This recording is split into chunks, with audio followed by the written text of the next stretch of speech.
ஒரு செம்பு தண்ணி எடுத்துக்கங்க.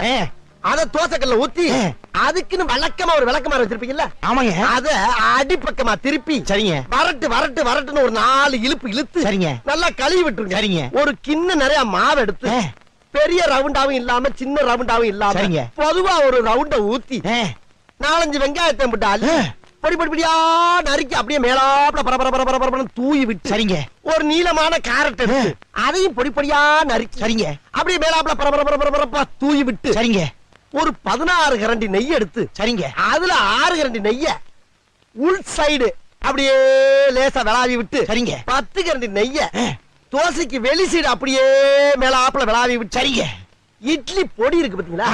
அத அப்படியே அள்ளி மலை சாரல் மாதிரி அதை மேலாப்ல பரபர அப்படியே பேய விட்டு சரிங்க. பொத்துனாப்ல அப்படி ஒரு பருத்து இப்படி ஒரு பருத்து அப்படியே ரெட்டி கலர்ல முருக முருக முருக விட்டு கம கம கமன்னு ஒரு ஊத்த பத்த